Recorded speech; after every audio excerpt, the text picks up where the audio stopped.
In the most famous democracy the world has ever known, no army stormed the assembly, no tyrant seized power in the night, and no law was suddenly abolished.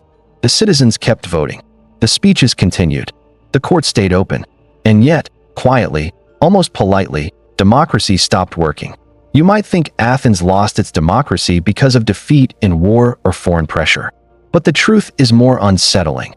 Athenian democracy collapsed while following its own rules, driven not by enemies, but by incentives that slowly turned participation into pressure, choice into impulse, and freedom into exhaustion.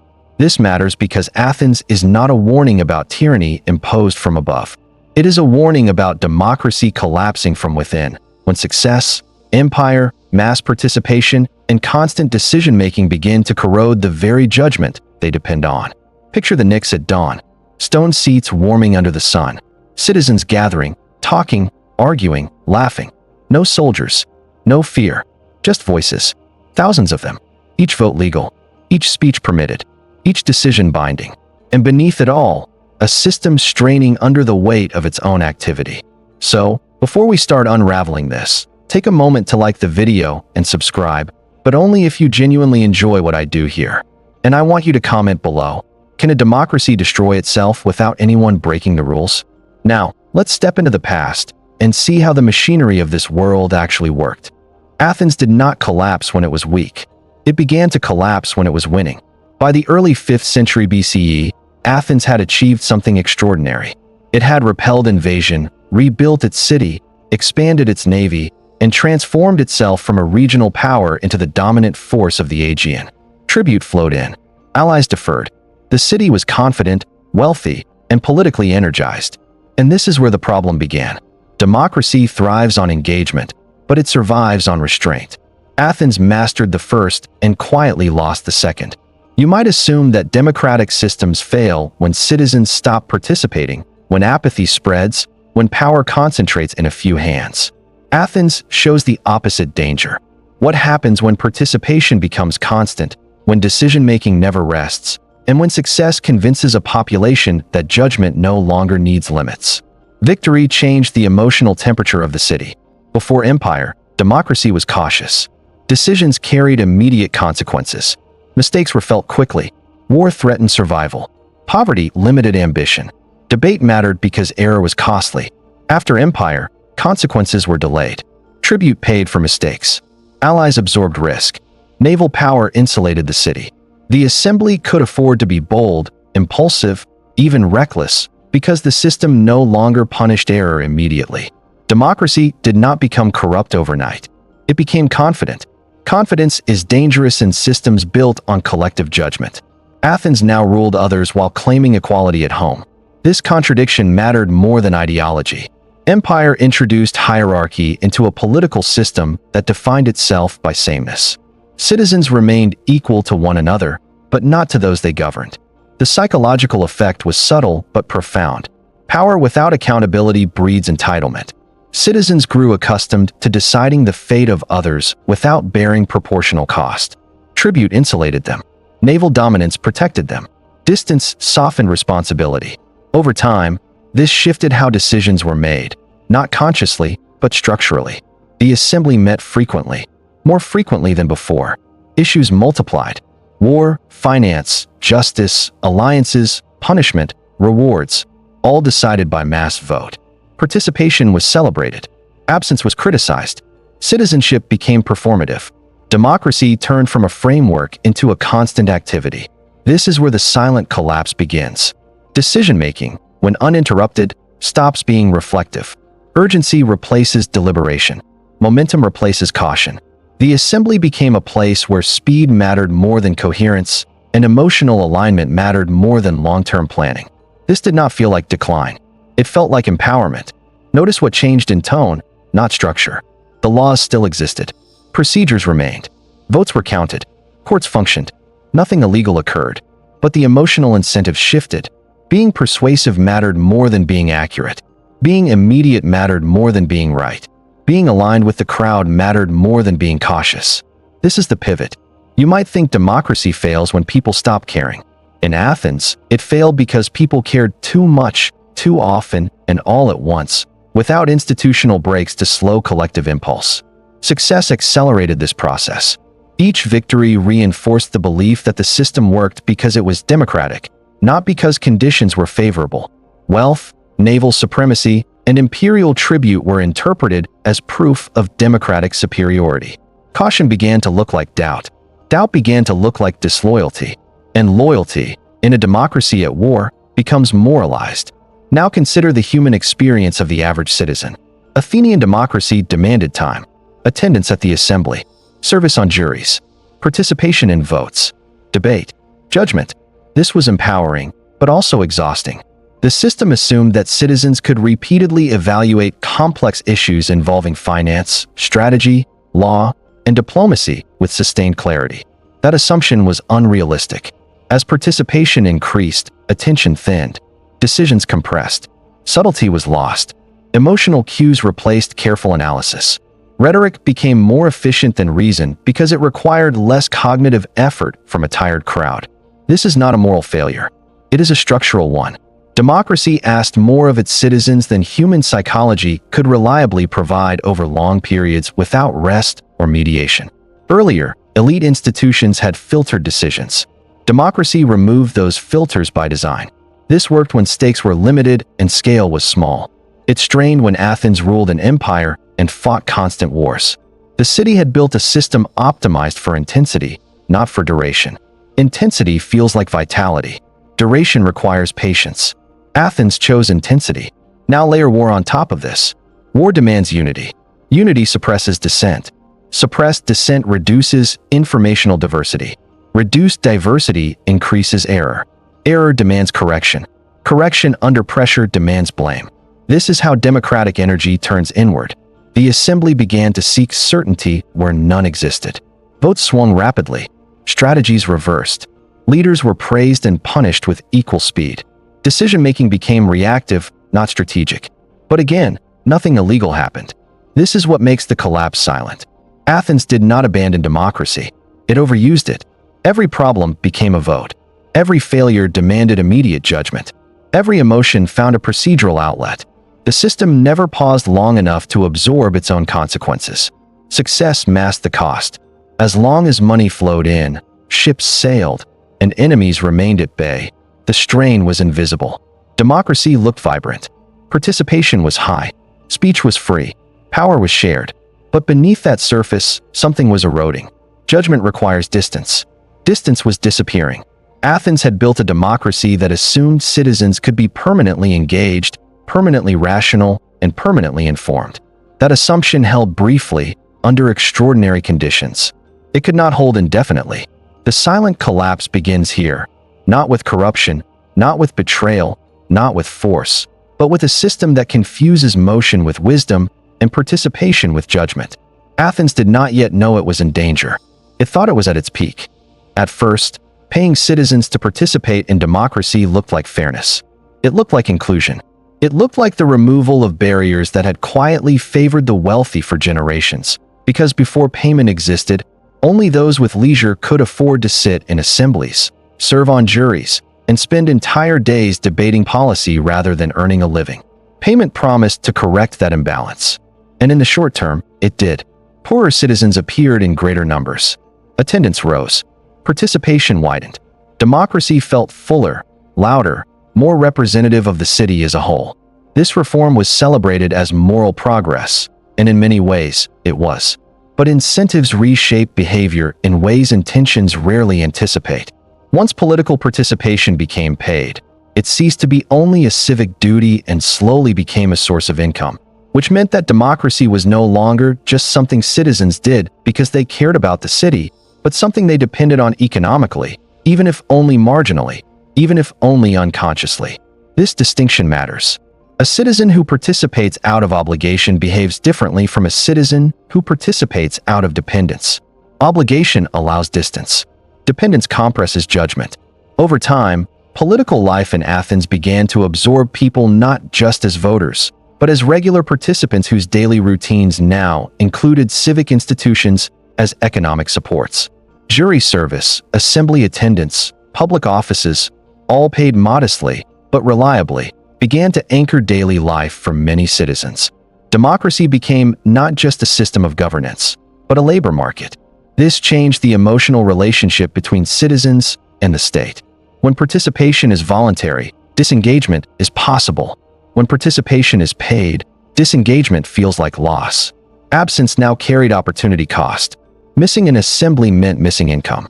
Declining service meant giving something up. Democracy quietly acquired momentum. More meetings required more attendance. More attendance justified more meetings. The system expanded because people were now structured around it. An expansion strains judgment. As participation increased, the average level of attention per issue declined. Not because citizens were careless or corrupt, but because cognitive energy is finite. The more often you are asked to decide, the less time you have to decide well. This is where democracy begins to distort itself. Decisions start to favor immediacy. Issues that can be grasped quickly gain advantage over those requiring patience. Emotional clarity beats analytical complexity. Speakers who can compress arguments into memorable phrases outperform those who demand sustained thought. Rhetoric becomes efficient. This is not manipulation in the crude sense. It is adaptation to incentive. Athens did not suddenly produce worse citizens.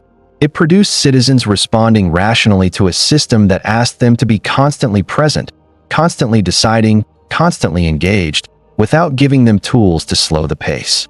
The assembly did not shrink its agenda as participation grew. It expanded it. War decisions, financial allocations, judicial matters, punishments, honors, all flowed through the same mass mechanism. Everything was urgent. Everything was political. Everything required immediate judgment. Payment ensured turnout. It did not ensure discernment. This is the pivot most histories miss. You might think democracy dies when elites dominate it. In Athens, democracy weakened when it succeeded too well at mobilizing the masses, because mobilization without mediation exhausts judgment. Paid participation flattened hierarchy, but it also flattened filters.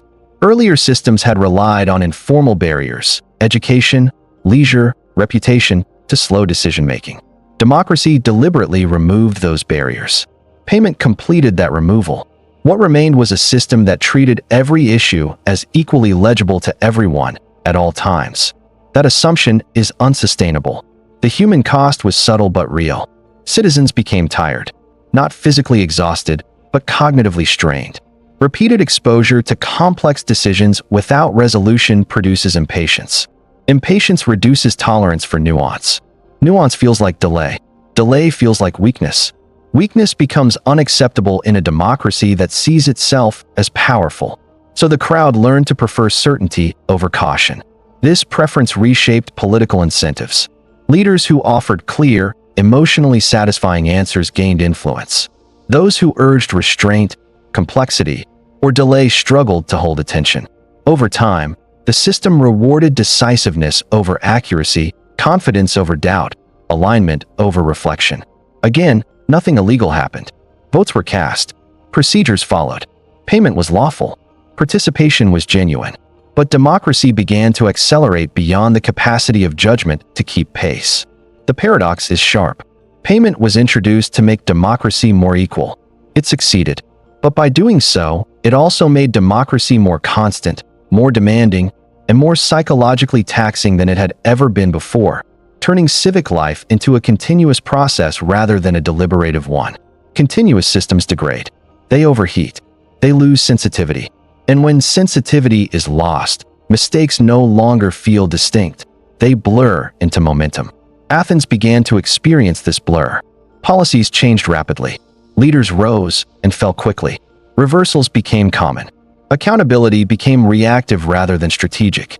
The system responded to outcomes rather than anticipating them. Paid participation did not corrupt democracy with greed. It crowded democracy with motion. And motion, when ungoverned, becomes noise. The assembly grew louder, not wiser. The courts grew busier, not more judicious. The people grew more involved, not more informed. This is the uncomfortable truth. Democracy does not collapse only when participation is restricted. It can also collapse when participation becomes relentless, when every citizen is always on, always deciding, always reacting, without institutional pauses to protect collective judgment from its own intensity. Athens had built a democracy that assumed more engagement always meant better outcomes. That assumption was wrong. Engagement requires structure. Structure requires limits. Payment removed one of the last natural limits. From this point onward, democracy no longer needed enemies to destabilize it. It carried instability within its incentives. The system was still alive, but it was beginning to exhaust itself. As participation widened and decision-making accelerated, the Athenian crowd did not become irrational. It became powerful, and power, when concentrated in large, emotionally synchronized groups, behaves differently from power filtered through institutions, traditions, or delay. The assembly was no longer just a place where decisions were made. It became a force in its own right, capable of reward, punishment, elevation, and destruction, often within the span of a single meeting. This changed how politics worked at a fundamental level. You might think the danger to democracy comes from elites manipulating the masses. In Athens, the more subtle danger was the reverse. The crowd itself became a political weapon, one that could be activated quickly, directed emotionally, and discharged without long-term accountability. The physical setting mattered. Thousands of citizens gathered in one place, listening to the same speeches, reacting to the same cues, sharing the same emotional atmosphere. Agreement and outrage spread not through careful reasoning, but through tone, rhythm, and momentum. Applause, murmurs, shouts, these were not background noise. They were signals shaping perception in real time. A speaker did not need to convince everyone. They only needed to ignite the room. Once ignited, the crowd carried the argument forward on its own. This is where political dynamics quietly shifted. Earlier, influence in Athens had rested on reputation, experience, and long-term trust. Now it rested increasingly on immediacy, the ability to read the mood of the crowd and push it in a desired direction before hesitation could set in. Speed became advantage. A speaker who moved quickly could prevent counterarguments from forming. Emotional clarity crowded out analytical doubt. Once the crowd leaned a certain way, dissent became difficult, not because it was forbidden, but because it felt futile, even dangerous. This produced a new kind of power. Not tyranny in the traditional sense, but situational dominance. Whoever could command the emotional moment commanded the decision. The human cost of this was significant. Ordinary citizens found themselves swept into decisions they barely had time to process. Voting became an act of alignment rather than evaluation. To hesitate was to stand apart. To stand apart was to risk suspicion. Democracy still allowed dissent, but it discouraged it psychologically. Belonging mattered, and belonging favors agreement. Over time, this environment trained citizens to respond to cues rather than arguments. Familiar narratives, trusted slogans, and recognizable enemies simplified complex issues into emotionally legible choices. The crowd did not demand lies. It demanded clarity. Clarity is not truth. Clarity is emotional resolution. This is how the crowd became a weapon, not because citizens were foolish, but because the system rewarded synchronization over scrutiny. Once activated, the assembly could punish generals, reverse policy, or authorize violence with remarkable efficiency, all while remaining entirely within legal procedure. No rules were broken, but something essential was lost. The crowd's power also altered leadership. Politicians learned that survival depended less on long-term competence and more on short-term resonance. A single unpopular outcome could erase years of service. Success bought no security. Every appearance carried risk. This produced cautious leaders or reckless ones. Cautious leaders avoided bold strategies that required patience. Reckless leaders embraced dramatic gestures that could deliver immediate approval. Neither path favored stability. The assembly, empowered and unpredictable, became both audience and judge. And judges who decide instantly are dangerous. This dynamic encouraged escalation. Once the crowd discovered its ability to act decisively, restraint felt like weakness. Deliberation felt like stalling. Calls for caution were reframed as lack of faith in the people. Democracy began to equate speed with legitimacy. The faster the decision, the more democratic it felt. This is the pivot. You might think democracy is safest when the people are most powerful. Athens shows that unchecked collective power, without pacing mechanisms, can become volatile, not because citizens intend harm, but because mass emotion amplifies itself faster than judgment can intervene. The crowd did not need manipulation. It only needed momentum. And momentum, once established, is difficult to slow. This is why the collapse is silent. There is no villain here, no conspiracy, no seizure of power, just a system that gradually teaches its participants to value immediacy over reflection, unity over doubt, and action over understanding. The crowd became decisive. Decisiveness felt like strength, but strength without restraint is indistinguishable from instability. By this stage, Athens still looked like a democracy in full voice. Participation was high, speech was free, power rested with the people. Yet the very mechanism meant to protect collective judgment, the mass assembly, had begun to function as a blunt instrument, capable of sudden force but incapable of sustained reflection. The weapon had been forged. It had not yet turned inward, but it soon would. Once the crowd became the decisive force in Athenian politics, something subtle but irreversible happened to truth itself. Not because Athenians stopped caring about it, but because the conditions under which truth could survive became rarer, narrower, and harder to protect. In a system driven by mass decision-making, truth has a problem. It is usually slow. Truth requires explanation, context, uncertainty, and often discomfort. It resists compression. It rarely fits neatly into a single speech or a single emotional moment. In the assembly, where thousands gathered briefly and expected resolution, truth increasingly found itself at a disadvantage. Rhetoric, by contrast, thrived. Rhetoric is not lying. It is optimization. It shapes information into forms that travel quickly, feel complete, and produce emotional closure. As the tempo of democracy increased, rhetoric became more valuable not because Athenians were gullible, but because the system rewarded what could move the crowd efficiently. This is the crucial distinction. Athens did not lose its commitment to free speech. It expanded it. Anyone could speak. Anyone could propose. Anyone could accuse. But when everyone can speak and time is limited, listening becomes selective, and selection favors voices that simplify rather than complicate. The assembly became a competitive environment. Speakers competed for attention, for applause, for momentum. Those who could frame complex issues as moral binaries gained advantage. Those who acknowledged uncertainty appeared weak. Those who urged patience struggled to hold the floor. Gradually, persuasion replaced judgment as the primary political skill. This did not feel like decline. It felt like democracy working efficiently. Citizens heard clear arguments. Decisions were made quickly. Action followed speech. The city moved. But movement without calibration is drift, and drift under pressure becomes danger. Consider the psychological position of the ordinary voter. He arrives after a long day. He has heard fragments of news, rumors, opinions. He sits among thousands, surrounded by reactions, cues, and collective energy. A speaker rises and offers a story that feels coherent, urgent, and morally satisfying. The alternative, a slower, more cautious argument, feels incomplete by comparison. Incomplete feels risky. So the crowd learns, unconsciously, to favor narrative over nuance. This reshapes politics at the deepest level. Once narrative dominates, leaders are no longer selected for strategic depth, but for emotional resonance. Policy becomes performance. Debate becomes theater. Not because citizens demand spectacle, but because spectacle is what survives in compressed decision environments. Athens did not lose reason. It lost space for reason. This had consequences for accountability. In a rhetorical system, outcomes matter less than impressions.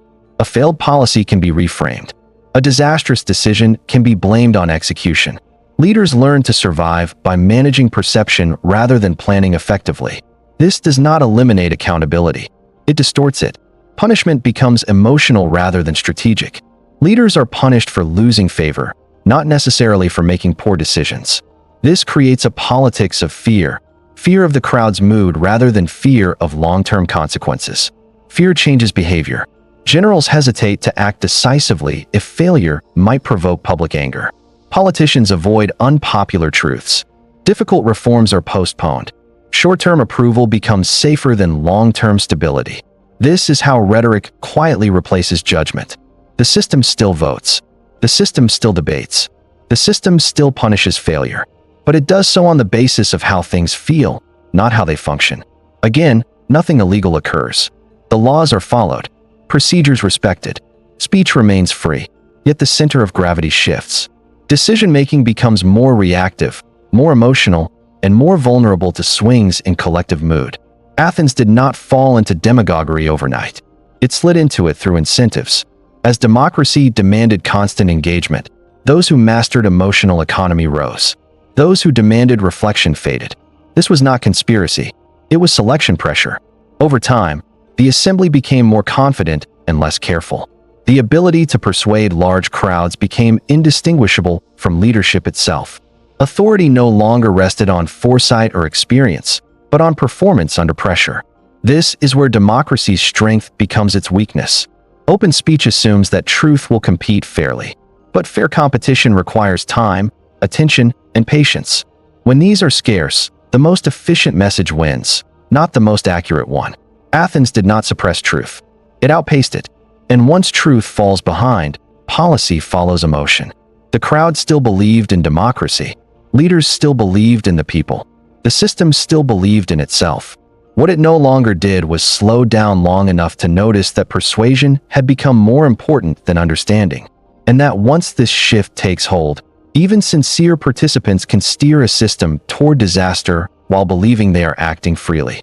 This is the quiet danger Athens walked into. A democracy where speech is free but attention is scarce will always privilege those who can dominate the moment. And moments, unlike institutions, do not remember their own mistakes. The crowd had found its voice. Now it was learning how easily that voice could be led, without coercion, without deception, and without ever realizing that something essential had been lost. Empire did not arrive in Athens as a moral problem. It arrived as a solution. After the Persian Wars, the city faced a genuine dilemma: how to prevent future invasion, how to stabilize allies, how to finance a navy large enough to protect an open democracy in a hostile world. The answer seemed practical, even responsible: lead a league, collect tribute, maintain order at sea. At first, this arrangement felt defensive. Then it became permanent, and permanence changed everything. Empire introduced a quiet contradiction at the heart of Athenian democracy. A system built on equality among citizens now depended on inequality between citizens and non-citizens, between the ruling city and those it ruled. This contradiction did not immediately feel corrosive. In fact, it felt empowering. Tribute flowed in. Ships were built. Pay for participation became affordable. Democracy grew louder, broader, more confident, precisely because others were paying for it. This is the uncomfortable pivot. Athenian democracy at home was subsidized by coercion abroad. Citizens voted freely while allies complied under pressure. Decisions made in the assembly affected distant cities whose voices were absent. Equality inside the system rested on hierarchy outside it. The emotional distance created by geography softened this contradiction. Most Athenians never saw the consequences directly. Out of sight became out of mind. Empire changed incentives subtly but decisively. When a policy failed, Athenians did not immediately bear the cost. Allies did. When wars dragged on, tribute covered expenses. When mistakes occurred, distance absorbed the damage. This delay weakened feedback, the mechanism that teaches restraint. Democracy requires consequences to remain close. Empire pushed them away. Over time, this altered how citizens evaluated risk. Decisions that would once have felt dangerous now felt abstract. Losses were distributed unevenly. Success reinforced confidence without proportionate accountability. The assembly grew accustomed to power without exposure. This is how judgment dulls. You might think empire corrupted democracy by making it greedy. The deeper problem was that empire made democracy comfortable. Comfort reduces urgency. Reduced urgency weakens caution. Caution is the invisible guardrail of collective decision-making. As long as money arrived and ships sailed, the system felt justified. This also changed moral language. Athens began to speak less about mutual obligation and more about necessity. Allies were framed not as partners, but as resources. Resistance became ingratitude. Compliance became order. These narratives made domination feel administrative rather than violent. Once domination feels administrative, conscience disengages. Inside Athens, citizens remained equal. Outside, inequality was normalized. This dual reality trained citizens to compartmentalize ethics, one set for themselves, another for others. Over time, that habit leaked inward. If power is normal abroad, why restrain it at home? Empire reshaped political identity. Athenians no longer saw themselves merely as participants in a shared civic experiment, but as managers of a system larger than any one person, a system that demanded decisiveness, authority, and control. Democracy began to speak the language of administration rather than deliberation. Administration prioritizes efficiency. Efficiency tolerates fewer questions. This mattered when crises emerged. Faced with dissent among allies, Athens increasingly chose force over persuasion. Each intervention justified the next. Coercion normalized itself. And because these decisions were made democratically, the people learned to associate collective power with legitimacy rather than restraint. The irony is sharp. Democracy did not weaken because citizens lost power. It weakened because citizens became too accustomed to exercising power over others without reciprocal vulnerability. Power without vulnerability distorts judgment. At the human level, this created a psychological shift. Citizens grew used to seeing consequences as distant, abstract, and negotiable. Failure became survivable. Error became tolerable. Hubris found fertile ground. When war escalated, this mindset proved fatal. The assembly continued to decide matters of empire, as if imperial resources were infinite and allies endlessly compliant. But systems built on coercion accumulate resentment quietly. The longer domination persists, the more brittle it becomes. Athens did not notice the brittleness. It saw only motion. Empire kept democracy busy, confident, and energized. It masked internal strain by providing external momentum. Participation felt meaningful because decisions affected vast territories. Power felt real because it was real. But this scale carried a hidden cost. Large systems demand delegation, expertise, and delay. Athenian democracy resisted all three. It insisted on direct control, mass decision-making, and immediate accountability, even over imperial affairs too complex for rapid judgment. The result was mismatch. A city designed for civic equality attempted to run an empire without imperial institutions. It relied on democratic enthusiasm where administrative depth was required. When problems emerged, the response was more voting, more speeches, more punishment. The assembly tried to govern empire the way it governed itself. That worked briefly, then it began to fail catastrophically. Empire also intensified polarization. Decisions now involved not just local trade-offs, but moral justifications for domination. Factions formed around how harshly to rule, how far to expand, how much force was acceptable. Compromise became harder because stakes felt existential.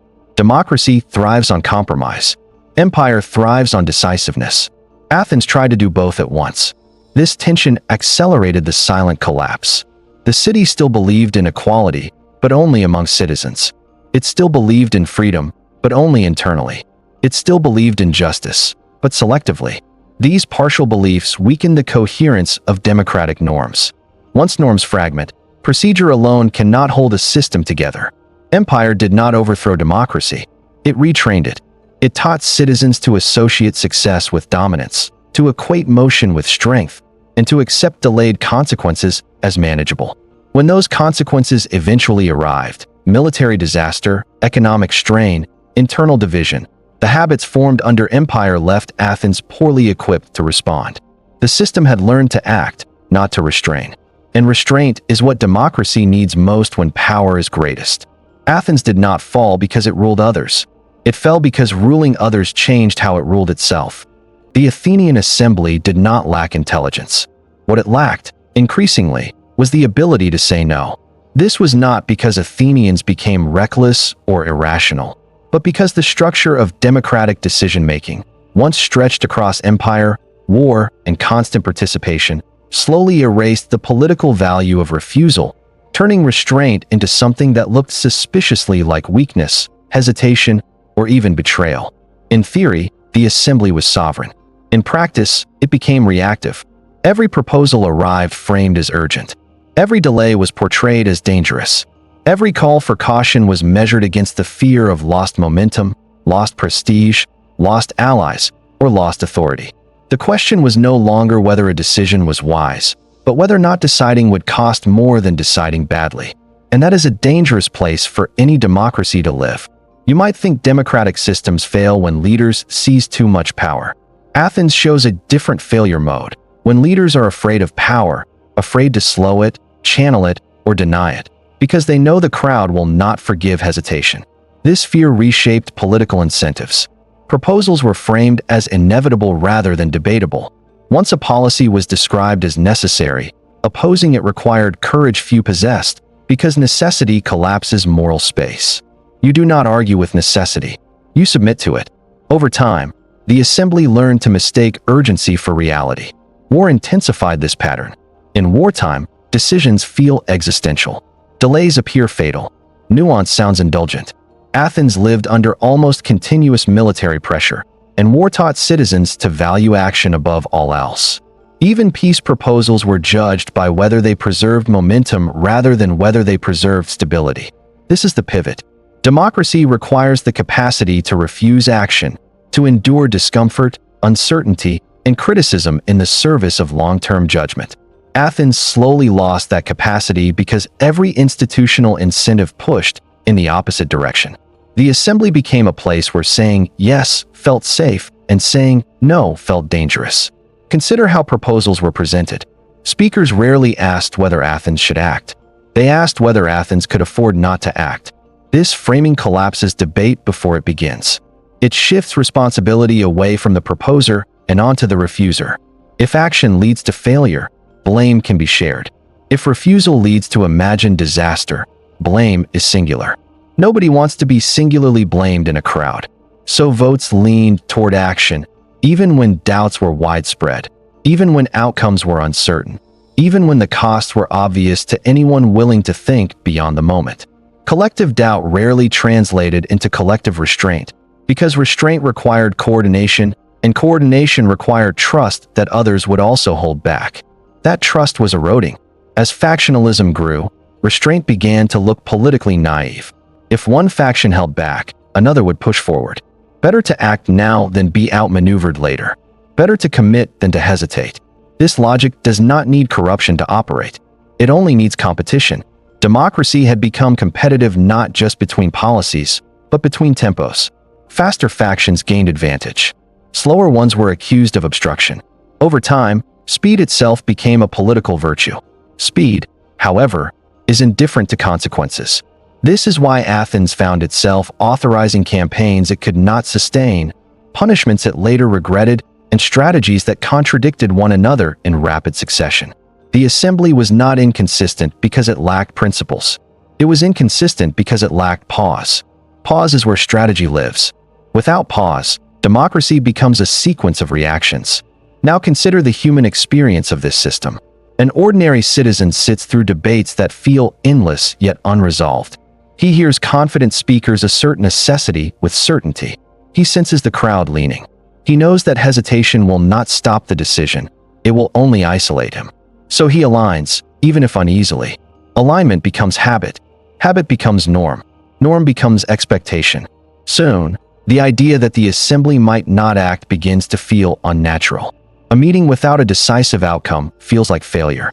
The system begins to punish indecision emotionally, even if it remains procedurally permissible. This is how democracy loses restraint without losing freedom. No one forbids dissent. No one silences opposition. But the emotional cost of resistance rises steadily. Restraint becomes lonely. This loneliness affects leadership. Generals and officials, already vulnerable to post hoc punishment, learn that inaction is more dangerous than risky action. If they act and fail, they can argue necessity. If they hesitate and disaster follows, they have no defense. So leaders act. They act quickly. They act decisively. They act publicly. This accelerates the cycle.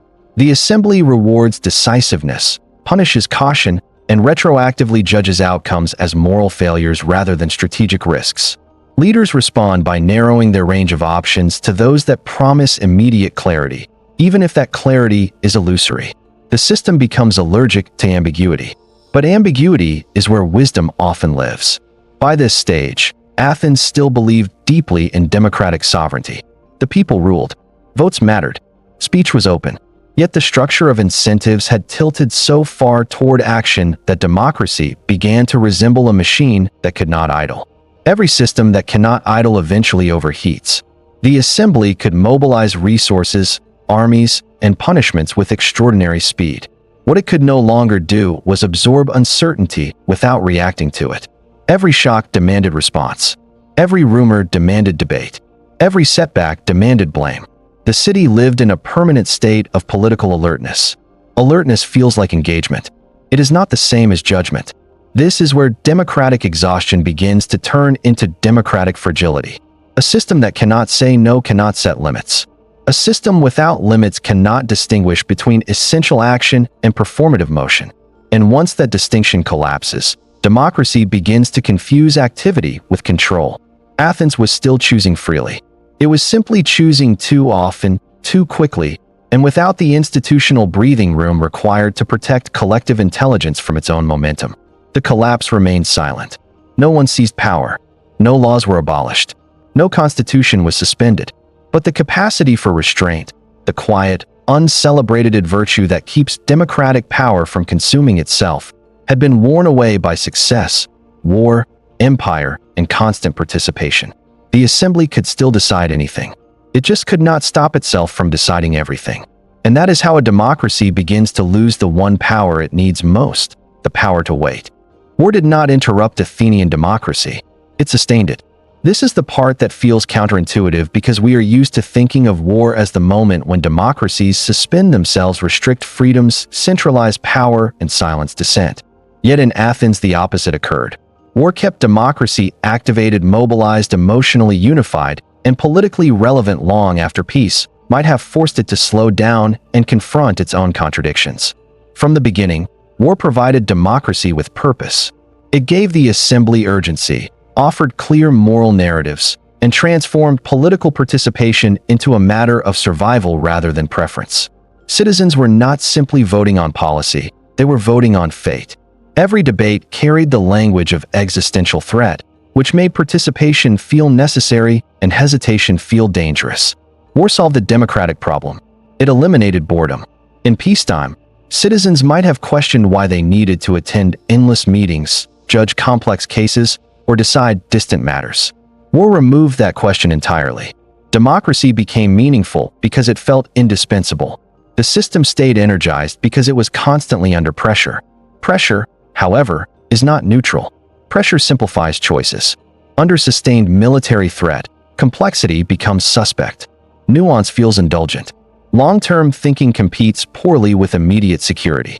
The assembly learned to prefer clarity, decisiveness, and emotional alignment, because these qualities promised cohesion in moments of fear. This preference did not disappear when fear subsided. It became habit. War also created a psychological loop that democracy found difficult to exit. Each conflict justified further mobilization, which justified further participation, which reinforced the belief that democracy worked best when fully engaged, which made disengagement look irresponsible, even unpatriotic. Peace began to look like drift. This is how war becomes addictive to political systems, not because leaders crave violence, but because war provides structure, focus, and emotional coherence that peacetime governance struggles to replicate, especially in large, participatory democracies. Athens did not wage war recklessly at first. It escalated gradually. Each escalation felt justified by the last. Each commitment narrowed the range of acceptable alternatives. Withdrawal looked like weakness. Compromise looked like surrender. Caution looked like disloyalty to those already sacrificed. Democracy absorbed this logic seamlessly. Votes authorized campaigns. Campaigns created sunk costs. Sunk costs demanded justification. Justification demanded further action. The assembly did not lose control of war. It became entangled with it. This entanglement reshaped democratic expectations. Citizens came to expect constant engagement, constant decision-making, constant relevance. War ensured that politics never rested. There was always something urgent to decide, someone to blame, something to mobilize. Rest became dangerous. A democracy trained by war struggles to recognize the value of restraint, because restraint produces no immediate emotional reward. It offers no spectacle, no unity, no moral clarity. It feels empty compared to the intensity of collective action under threat. This is why peace was destabilizing. In moments without clear external danger, the assembly turned inward. Energy did not dissipate, it redirected. Debates became sharper, accusations more frequent, accountability harsher. Democracy continued to operate at wartime tempo without wartime purpose. The system remained mobilized, but mobilization without direction produces friction. War also distorted leadership. Generals were elected and removed by popular vote, held accountable not just for competence, but for outcomes often beyond their control. Victory brought temporary acclaim. Failure brought immediate punishment. This incentivized boldness over prudence, because cautious strategies that reduced risk also reduced visible progress. Progress mattered politically. Democracy rewarded motion. Over time, strategic planning gave way to reactive decision-making. Leaders proposed actions that promised quick results. The assembly favored plans that could be understood and endorsed immediately. Long-term strategies requiring patience, sacrifice, and delayed payoff struggled to survive the political process. This was not stupidity. It was structural pressure. War compressed time. Democracy followed. And because Athens fought for years, then decades, the compression became permanent. Even when a particular conflict paused, the system remained calibrated for emergency, unable to recalibrate for stability. The citizens themselves felt this strain. Democratic participation, once empowering, became exhausting. Decisions piled up. Consequences blurred together. Responsibility diffused. When everything is urgent, nothing receives sustained attention. Fatigue set in. Fatigue does not lead to apathy immediately. It leads to shortcuts. Citizens began to rely more heavily on trusted speakers, familiar narratives, and emotionally satisfying explanations. Democracy did not lose participation, it lost depth. Engagement remained high. Reflection declined. War had trained the system to move fast. Now it could not slow down. This is why the collapse remained silent. At no point did Athens decide to abandon democracy. At no point did it consciously choose authoritarianism. It simply remained in a posture of mobilization long after mobilization stopped serving collective intelligence. War had given democracy energy. It also took away its brakes. A system designed to thrive under constant pressure will eventually mistake pressure for normality. Once that happens, peace no longer feels like relief. It feels like loss of purpose. Athens did not know how to govern without enemies. And when external enemies receded, the habits of wartime democracy did not disappear. They turned inward, sharpening judgment, accelerating punishment, and reducing tolerance for error. Democracy became brittle, still active, still participatory, still legal, but no longer capable of absorbing uncertainty without fracturing. This is the quiet danger of democratic systems sustained by war. They learn to equate vitality with crisis, and once that equation is learned, the absence of crisis becomes its own kind of threat. Athens did not lose democracy in battle. It wore democracy out by never letting it rest. As war entrenched itself as the normal condition of Athenian life, another quiet transformation took place, one that is often misunderstood as accountability, but functioned more like collective anxiety looking for release. Athens began to punish its leaders not to improve strategy, but to manage fear. On paper, this looked like democratic strength. Generals were accountable. Officials could be tried. No one stood above the law. In theory, this protected the people from corruption and incompetence.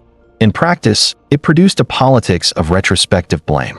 Decisions were made collectively, but consequences were personalized. When outcomes disappointed, the assembly did not revisit its own assumptions or structural pressures. It looked for individuals to absorb responsibility. Trials became a way to resolve emotional tension rather than strategic error. This distinction matters. A system that learns from failure adjusts future behavior. A system that punishes failure seeks relief, not understanding. Athens increasingly chose the second. Generals operated under extraordinary pressure. They were expected to act decisively, satisfy the crowd, deliver visible results, and do so in an environment shaped by chance, weather, enemy behavior, and incomplete information. Success brought praise, but only briefly. Failure, even partial or circumstantial, could be fatal. This created an impossible incentive structure. Caution became dangerous. Delay became suspicious. Retreat became treasonous. So leaders learned to act boldly, sometimes recklessly, because bold action at least aligned with democratic expectations. If disaster followed, they could argue necessity. If hesitation preceded disaster, there was no defense. The assembly did not intend to create reckless leadership. It created it by punishing uncertainty. This shifted how decisions were made before they ever reached the assembly. Leaders framed proposals to minimize personal risk rather than maximize collective benefit. Strategies were simplified to be explainable. Complexity was hidden. Doubt was suppressed. Political survival required emotional alignment with the crowd, not intellectual honesty. This is how trials replaced strategy. The courts became arenas where political failure was retroactively moralized. What had once been debated as risk became reframed as betrayal. What had once been uncertainty became negligence. What had once been collective choice became individual guilt. This relieved the crowd.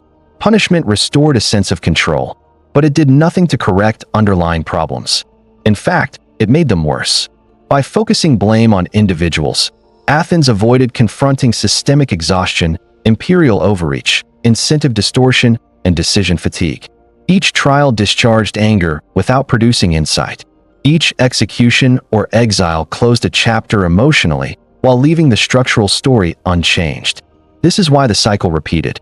New leaders emerged. New promises were made. New decisions followed. New failures occurred. And each time, punishment followed failure as if it were correction. But punishment is not correction.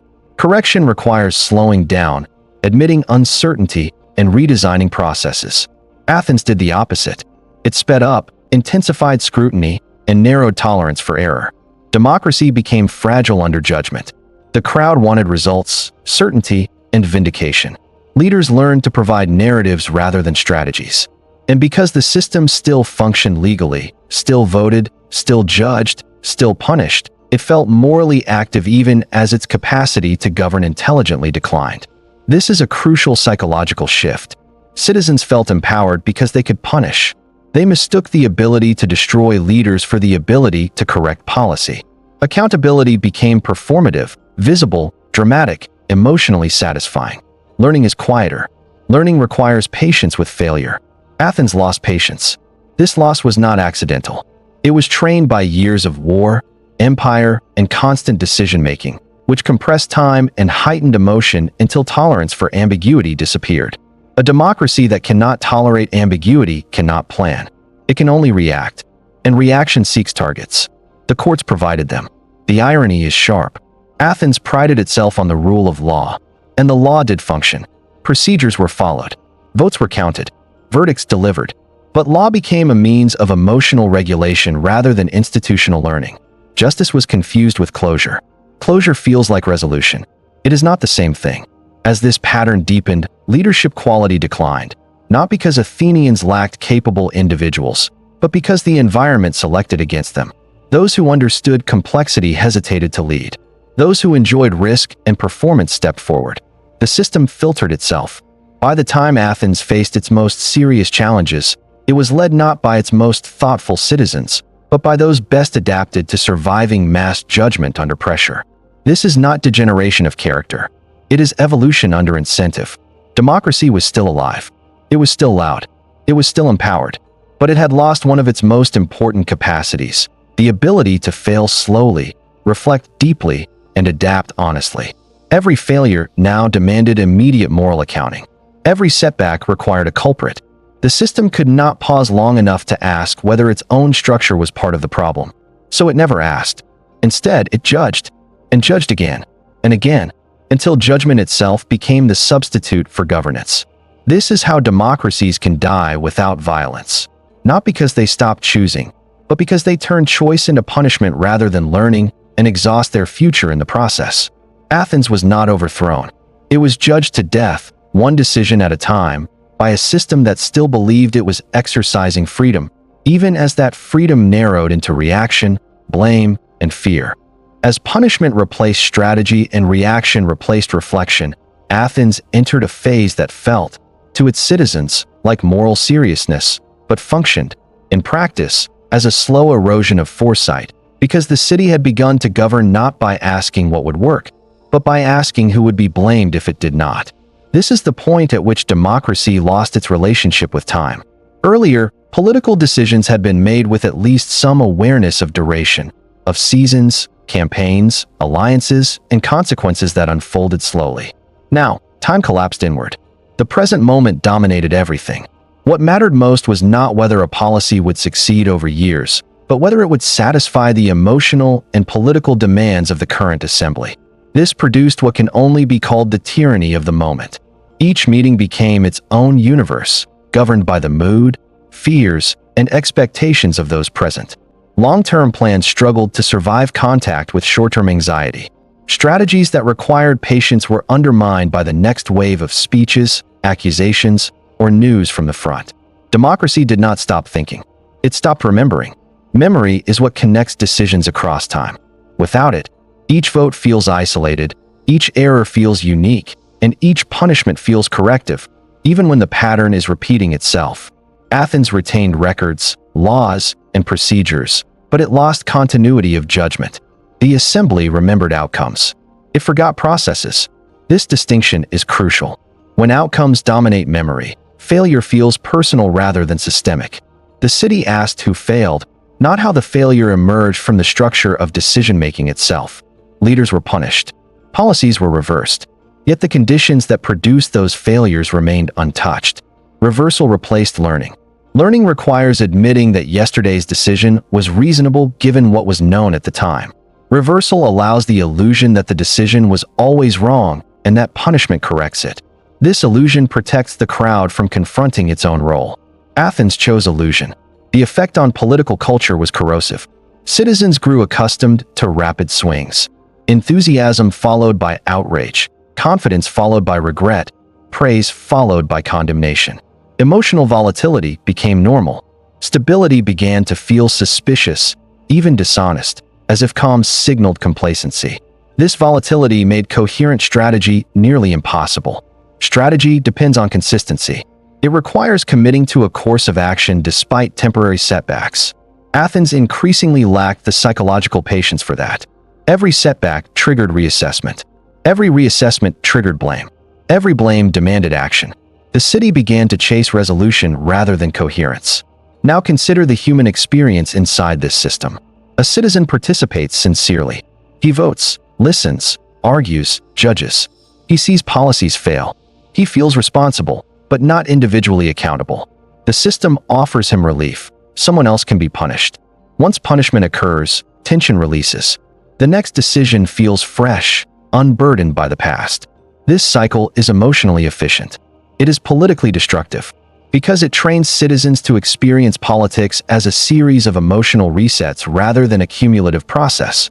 Democracy becomes episodic rather than continuous. Each vote feels final, even when history proves otherwise. This is how foresight dies. Foresight depends on accepting that today's decision constrains tomorrow's options. Athens increasingly behaved as if each decision stood alone, unconnected to previous commitments. When consequences emerged, they were treated as surprises rather than results.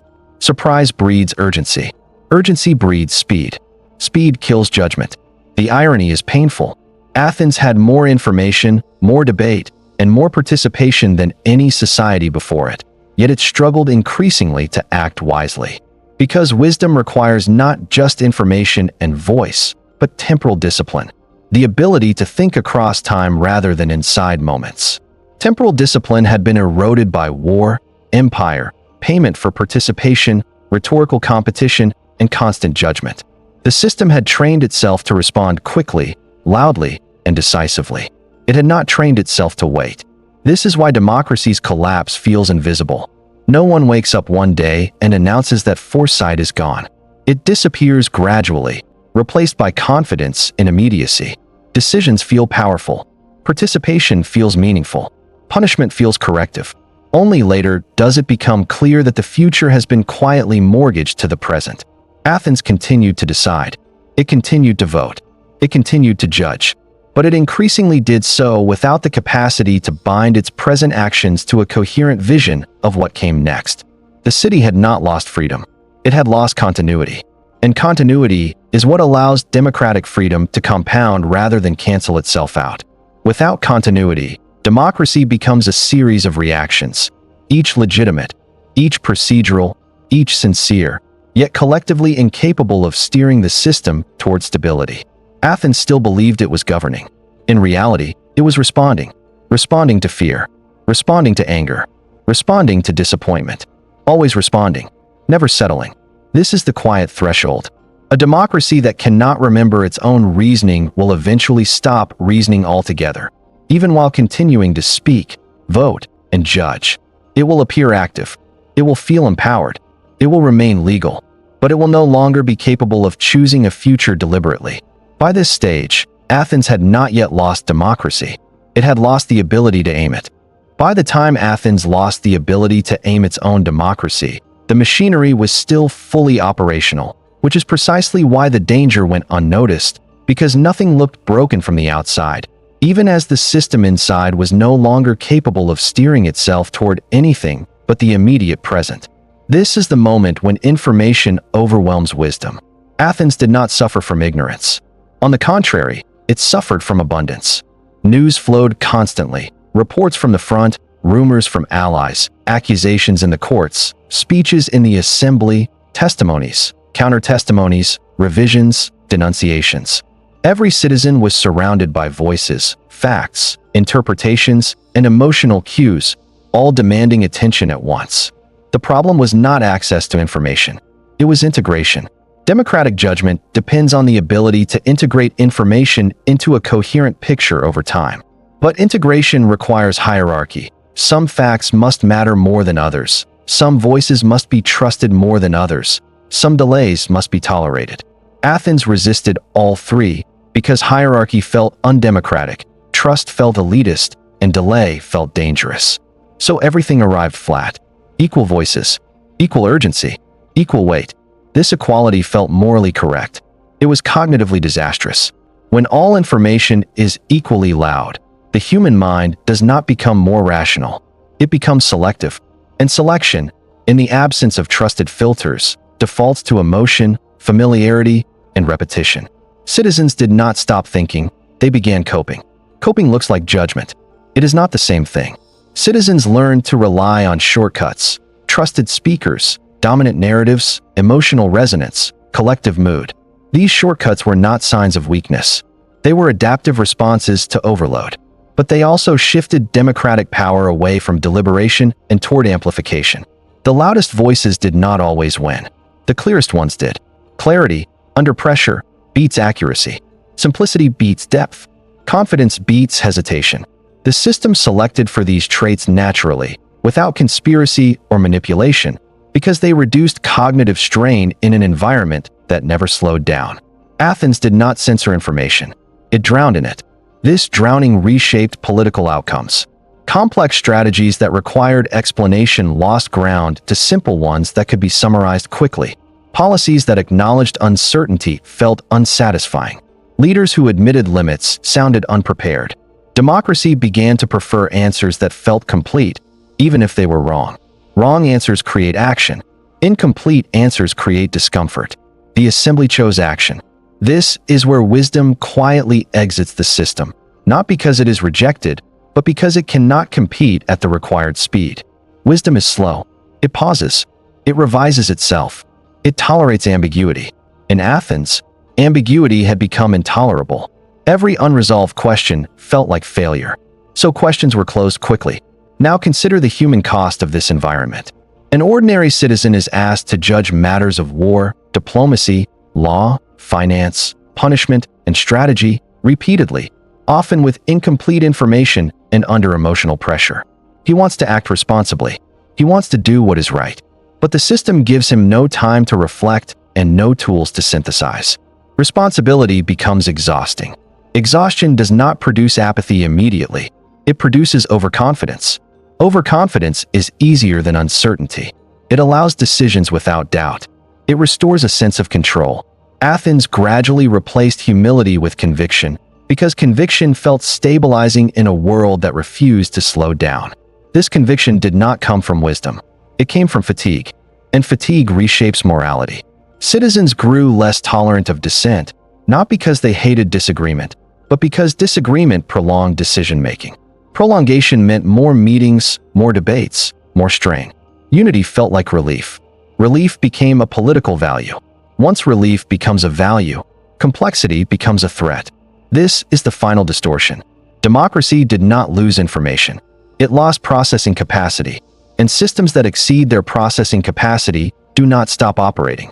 They operate poorly, erratically, and confidently, mistaking output for control. Athens still produced decisions at extraordinary speed. It could mobilize fleets, condemn leaders, reverse policy, and impose penalties faster than almost any society in the ancient world.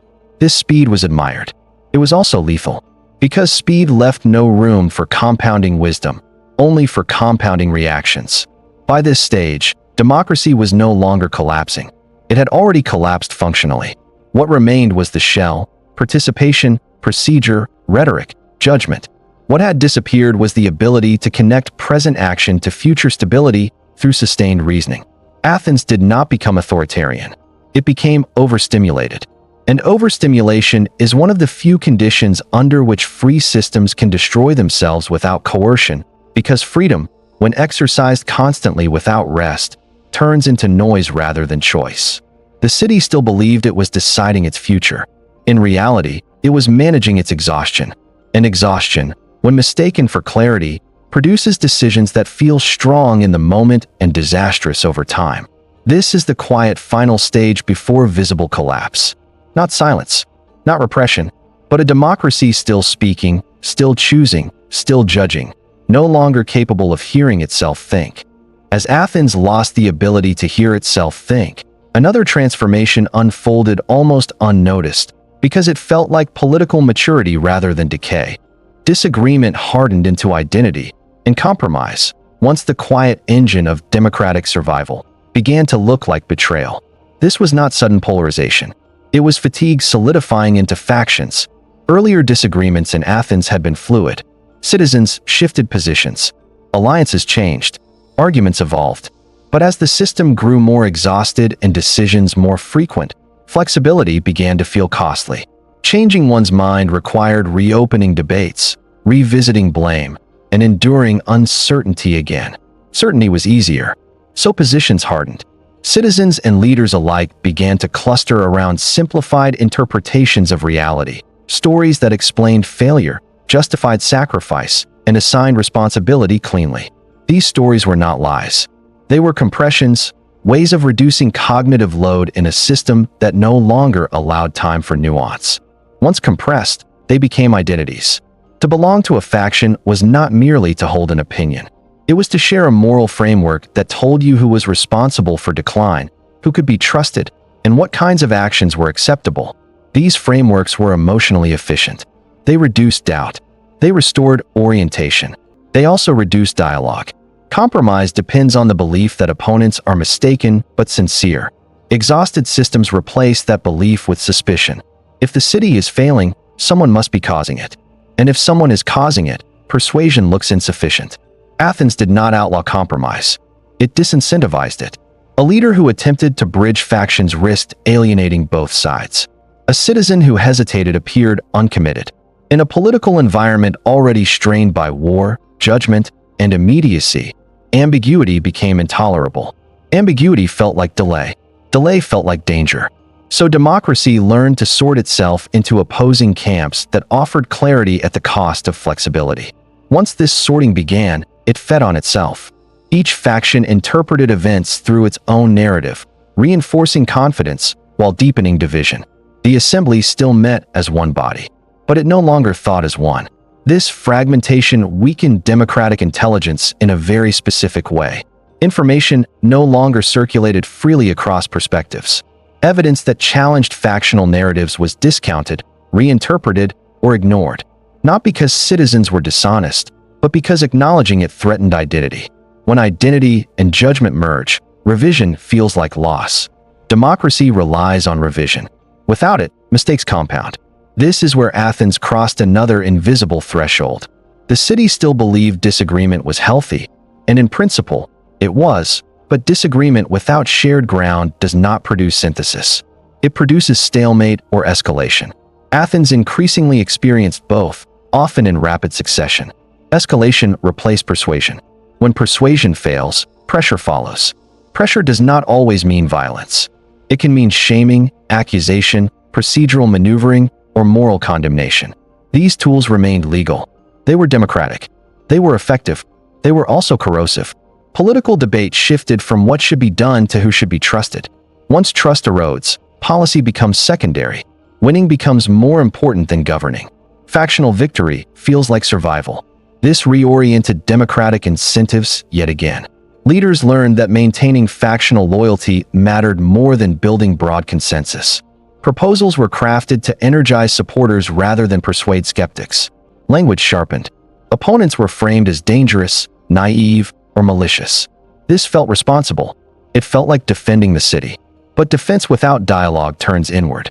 Athens began to experience democratic paralysis punctuated by bursts of radical action.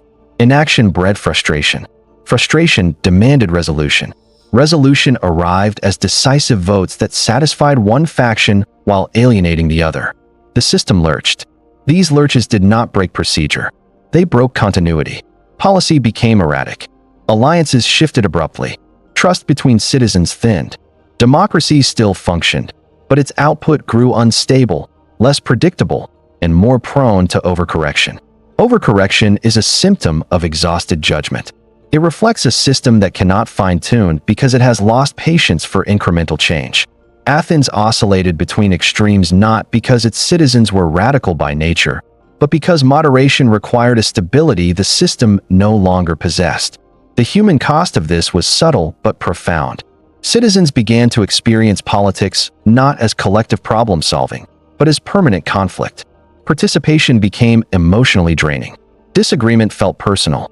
Losses felt humiliating. Victories felt fragile. Democracy lost its sense of shared fate. Without shared fate, every decision feels existential. And existential decisions rarely tolerate compromise. By this stage, Athens had not abandoned democracy. It had hardened it. Hardened against doubt. Hardened against patience. Hardened against itself. This hardening gave the appearance of strength. Positions were clear. Language was decisive. Action was taken. But clarity achieved through rigidity cannot adapt. It can only resist. Resistance feels powerful until conditions shift. And conditions were shifting. External pressures intensified. Resources strained. Military outcomes worsened. Each setback reinforced factional narratives rather than prompting reassessment. The city explained failure through blame rather than analysis. Analysis requires trust across disagreement. Trust had evaporated. This is how democracy loses its capacity to self-correct. Not because people stop arguing, but because argument no longer leads anywhere. It becomes a ritual of affirmation rather than a tool for discovery. Athens was still free. It was still vocal. It was still participatory. But it was no longer coherent. The people had not turned against democracy. They had turned against each other. And once that happens, the system may continue to operate indefinitely, but it will do so by burning through its remaining capacity, unable to generate the shared understanding required to survive prolonged stress. The collapse remained silent. The votes continued. The voices grew louder. The future grew narrower. By the time faction hardened into habit, Athens had reached a stage where democracy no longer failed through sudden rupture, but through procedural normality, because every mechanism that once protected the system was still operating. Only now it was operating against the very purpose it had been built to serve. This is where the collapse becomes most difficult to see. Nothing extraordinary happens. No laws are abolished. No constitution is rewritten. No tyrant announces himself. Instead, democracy continues, legally, loudly, and relentlessly, while its outcomes grow steadily more destructive, because the system has lost the internal conditions required for self-correction. Earlier, Athens had relied on an invisible balance, participation tempered by restraint, debate tempered by patience, freedom tempered by shared trust. That balance had never been written into law. It existed as habit, expectation, and civic culture. Once those habits eroded, procedure alone could not replace them. Procedure can count votes. It cannot restore judgment. The assembly still gathered. Motions were proposed. Speeches delivered. Decisions passed. But the meaning of those acts had changed. Voting was no longer a tool for weighing options. It had become a method of asserting dominance between factions, a way to prove numerical strength rather than collective wisdom. Majority rule, once a means of resolution, became a weapon. When a faction won, It did not feel temporary or provisional. It felt existential. Losing meant exposure, blame, vulnerability. Winning meant safety, at least for the moment. Under these conditions, every vote carried emotional stakes far beyond the issue at hand. This transformed democratic incentives yet again. If losing a vote feels dangerous, compromise becomes irrational. If compromise becomes irrational, politics becomes zero-sum. If politics becomes zero-sum, procedure accelerates conflict rather than resolving it. Athens crossed that threshold quietly. The assembly did not become chaotic. It became sharp. Debates shortened. Positions clarified. Language hardened. Proposals were framed not as experiments, but as necessities. Reversals became admissions of weakness. Flexibility became evidence of unreliability. This is when democracy begins to resemble a permanent trial. Every vote is a verdict. Every disagreement is suspicion. Every hesitation is guilt. The courts mirrored this shift. Legal processes multiplied, not because crime increased, but because litigation became a political instrument. Accusations substituted for persuasion. Trials substituted for consensus. The law, once a stabilizing force, became a stage on which political struggles played out indirectly. Again, everything was legal. But legality is not the same as health. The emotional tone of civic life changed. Citizens no longer entered politics expecting to persuade and be persuaded. They entered expecting to defend themselves and expose others. Participation remained high, but trust collapsed. Engagement persisted, but cooperation vanished. Democracy became adversarial by default. This had a profound effect on policy. Long-term planning requires agreement across difference. Infrastructure, diplomacy, reform, these demand continuity beyond single victories. Athens increasingly lacked that continuity. Policies swung with factional fortunes. Commitments dissolved. Allies hesitated. Enemies exploited inconsistency. The city could still act. It could no longer commit. Commitment requires belief that agreements will survive disagreement. That belief had evaporated. Each faction assumed that the other would reverse policy at the next opportunity. So everyone acted opportunistically, compressing gains into the present. This is how short-termism becomes dominant. Why invest in a future someone else will undo? Why compromise now when power might be lost tomorrow? Democracy, deprived of trust, loses time. Time collapses into the present. This collapse of time is fatal for complex systems. Athens still had talent. It still had resources. It still had institutions. What it lacked was the ability to carry decisions forward across disagreement. Without that ability, democracy becomes reactive governance, capable of responding, incapable of shaping. At this stage, even reform was impossible. Reform requires agreement that the system itself needs adjustment. But in a factional environment, any proposed reform is interpreted as advantage-seeking. Structural change looks like manipulation. Sincerity becomes unreadable, so the system locks itself in place.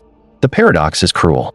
Athens retained maximum freedom at the individual level, speech, participation, voting, while losing freedom at the collective level, the freedom to change course deliberately rather than impulsively. Collective freedom depends on shared restraint. Restraint was gone.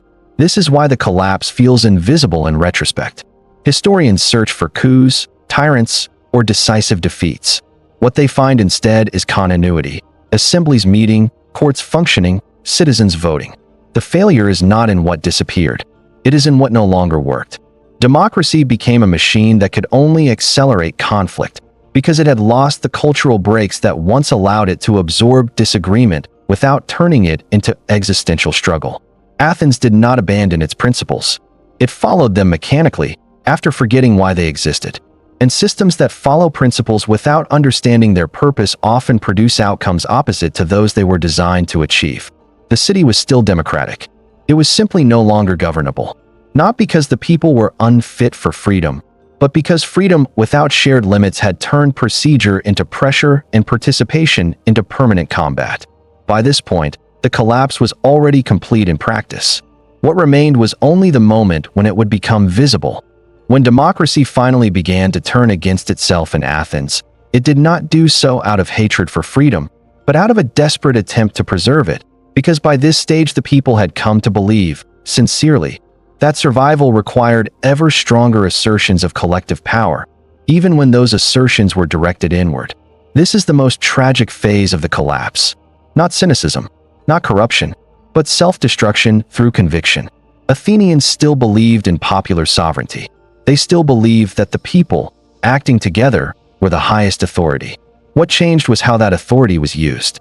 Collective power ceased to be a means of coordination and became a tool of purification, removing threats, punishing deviation, enforcing unity where trust no longer existed.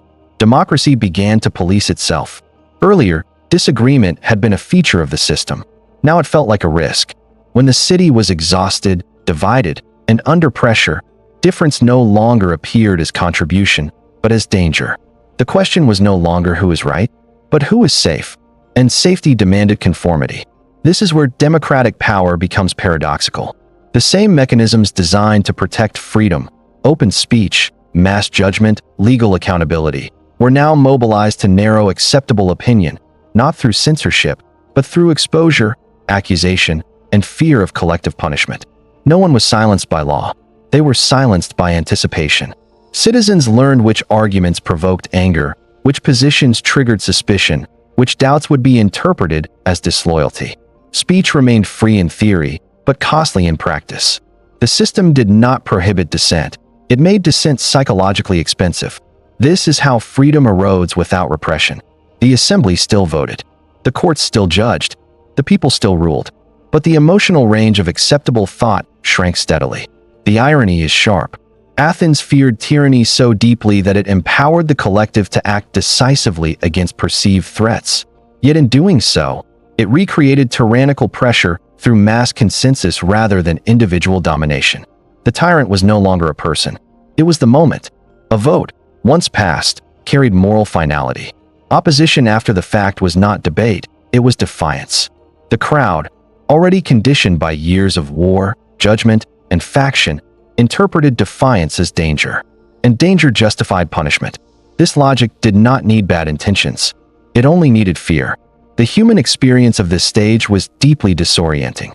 Citizens who had grown up believing that democracy meant voice and participation now found themselves navigating an environment where voice could provoke retaliation and participation could expose them to collective wrath. Political life became a terrain of caution, not because laws changed, but because emotional norms had shifted. Democracy was still loud, but it was no longer generous. Generosity, toward dissent, toward error, toward uncertainty, is the invisible nutrient of democratic survival. Without it, participation becomes brittle. Every mistake feels unforgivable. Every disagreement feels hostile. Athens lost generosity. The people did not stop believing in themselves. They stopped believing in each other. Once that belief fractures, democracy becomes self-consuming. Collective power turns inward, seeking threats to neutralize, narratives to enforce, unity to restore. But unity enforced through pressure is fragile. It requires constant reaffirmation. Constant reaffirmation requires constant conflict. The system becomes addicted to purification. This is why democratic collapse at this stage accelerates quietly. The people feel active, vigilant, and morally engaged. They do not feel oppressed. They feel responsible. They believe they are protecting the city from corruption, weakness, or betrayal. And yet, with every act of internal coercion, trust erodes further. Trust cannot be commanded. It must be preserved. Athens no longer knew how. By this point, the democracy still functioned procedurally, but it had lost the social fabric that allowed procedure to produce stability rather than fear. Votes still resolved issues, but they also created winners and losers who no longer believed they shared a future. Without a shared future, power becomes zero-sum, and zero-sum democracy is unsustainable. The people did not seize power from elites. They seized power from themselves, from their own capacity to tolerate difference, absorb failure, and imagine continuity beyond the next vote. This is the darkest irony of Athens. The democracy did not die because the people were excluded. It died because the people remained included even after the conditions that made inclusion workable had disappeared. Participation without trust became weaponized participation. Collective authority without restraint became collective anxiety looking for control. And control, once turned inward, consumes the very freedom it seeks to protect.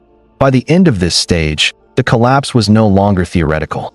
The democracy still existed, but it no longer felt safe to live inside. When Athenian democracy finally ceased to function in any meaningful sense, it did not announce its death, because it did not recognize itself as dying. From the inside, everything still looked procedural, legitimate, and familiar. Votes were taken, courts convened, offices were filled, power changed hands according to rules that had not been formally abandoned. And yet, democracy had already ended, not in law, in practice. This is the most unsettling part of the Athenian story. The collapse required no coup, no burning of institutions, no suspension of rights, because the system had already hollowed itself out through perfectly legal, perfectly democratic processes that now produced instability instead of coordination. What disappeared was not participation. It was confidence in continuity. Earlier, Athenians disagreed fiercely yet assumed that the city would endure beyond any single decision, any single vote, any single loss. That assumption allowed disagreement to coexist with loyalty. By this stage, that assumption was gone. Each decision felt final. Each loss felt irreversible. Each vote felt existential. Democracy had become brittle. Brittleness does not mean weakness. Brittle systems can be extraordinarily active, decisive, and forceful. What they cannot do is absorb shock without shattering. Athens reached this state not because it lacked energy, but because it had burned through its reserves of trust, patience, and shared expectation. Now consider what this meant institutionally. The assembly could still authorize action, but it could no longer generate commitment that survived disagreement.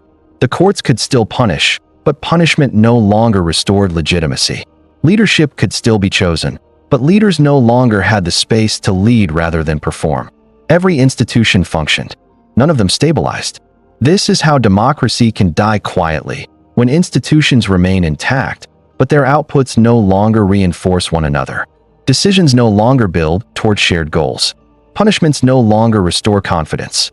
Participation no longer produces coherence. Instead, everything feeds tension. Athens did not lose its laws. It lost the belief that laws could carry the city forward together. Without that belief, procedure becomes ritual. Ritual preserves form, not function. The city continued to enact democracy, but democracy no longer enacted a future. This is why the final phase feels strangely anticlimactic. There is no dramatic moment when Athenians declare democracy a failure. There is no mass abandonment. What happens instead is gradual disengagement, not from participation, but from expectation. Citizens still show up. They still vote. They still judge. But fewer believe that these actions can produce stability. Hope drains first. Hope is not optimism. It is the belief that effort compounds.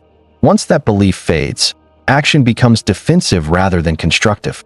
People participate to protect themselves, not to build together. That shift is fatal. At this stage, even drastic measures feel reasonable. Exceptional decisions become easier to justify. Temporary suspensions of norms appear necessary. Emergency arrangements feel prudent. Not because people reject democracy, but because they no longer believe democracy can protect itself unaided. This is how the door opens. Not to tyranny as an ideology, but to relief. Relief from endless judgment. Relief from constant decision-making. Relief from the emotional strain of permanent participation. When democracy becomes exhausting rather than empowering, alternatives gain appeal, not because they promise oppression, but because they promise rest. Athens reached this point having done everything right procedurally. It debated. It voted. It judged. What it could no longer do was recover. Recovery requires slack, time, trust, and margin for error. Athens had consumed all three in the name of engagement, vigilance, and responsiveness. The system had been optimized for activity, not resilience. So when the final blows came, military defeat, economic strain, political intervention, the democracy lacked the internal capacity to absorb them. Not because it was weak, but because it was already exhausted. This is the final lesson of the silent collapse. Democracy does not always die when people stop participating. It can die when participation becomes so constant, so intense, and so emotionally charged that the system loses its ability to regenerate the trust and patience it depends on. Athens did not lose democracy to force. It lost democracy to completion, the moment when every mechanism had been fully activated, fully stressed, and fully depleted. By the time democracy was formally interrupted, it had already stopped functioning as a system capable of sustaining itself. What remained was memory, ritual, and nostalgia for a freedom that no longer felt livable. The collapse did not arrive with violence. It arrived with quiet acceptance. The acceptance that something had ended long before anyone admitted it. What Athens finally mistook for freedom was not participation itself, but perpetual activation. The belief that a democracy is strongest when it is always deciding, always judging, always responding, always in motion, even when that motion is no longer directed toward any shared horizon. Freedom, in its early Athenian sense, had meant something quieter. It meant the confidence that disagreement would not dissolve the city. It meant the patience to let consequences unfold. It meant the restraint to leave some questions unresolved. By the end, freedom had come to mean something else entirely. The ability to act immediately, to express outrage instantly, to punish visibly, to reverse course without memory, and to do so again and again, because stopping felt more dangerous than continuing. This is where the collapse completes itself. The people still rule. The votes still count. The voices are still free. But freedom has lost its protective structure. Athens no longer distinguishes between power and wisdom. The act of choosing becomes proof of correctness. The speed of decision becomes proof of legitimacy. The intensity of participation becomes proof of health. In this environment, restraint looks like surrender, patience looks like indifference, and silence looks like complicity. The system teaches its citizens that freedom must always be exercised, or it will be lost. So they exercise it constantly, and in doing so, they wear it out. A democracy cannot survive as a permanent emergency. It needs intervals of quiet to rebuild trust, moments of delay to allow learning, and shared assumptions that disagreement will not erase belonging. Athens burned through all of these in the name of vigilance. By the end, citizens did not feel empowered. They felt watched by one another, judged by one another, threatened by one another. Freedom without safety becomes stress. Stress demands relief. And relief, eventually, comes from somewhere else. This is why the end does not feel like betrayal. It feels like fatigue. Athenians did not abandon democracy because they stopped believing in it. They abandoned it because they could no longer live inside it as it had become. The system that once allowed citizens to breathe together had turned into a machine that demanded constant emotional labor without offering stability in return. Democracy had asked too much for too long, without rebuilding the conditions that made asking worthwhile. This is the final, uncomfortable truth. Athens did not misunderstand democracy as a set of rules. It misunderstood democracy as a permanent state, rather than a fragile balance between action and restraint. When action consumed restraint, freedom consumed itself. The silent collapse was complete the moment Athenians stopped believing that tomorrow would be better governed than today, and began governing only to survive the present. Democracy did not end with chains. It ended with exhaustion. When we step back from Athens, what remains is not a cautionary tale about mobs, demagogues, or the stupidity of ordinary people. It is something far more unsettling. Athens shows us that democracy can collapse without enemies, without violence, and without abandoning its own principles, simply by following those principles past the point where human psychology, time, and trust can sustain them. The city did everything a democracy is supposed to do. It expanded participation. It rewarded engagement. It held leaders accountable. It trusted the people. And in doing so, it slowly exhausted the invisible resources democracy depends on most: patience, restraint, generosity, and shared belief in continuity beyond the next decision. What killed Athenian democracy was not corruption, but overuse. Not silence, but noise. Not apathy, but saturation. Not tyranny, but procedure without pause.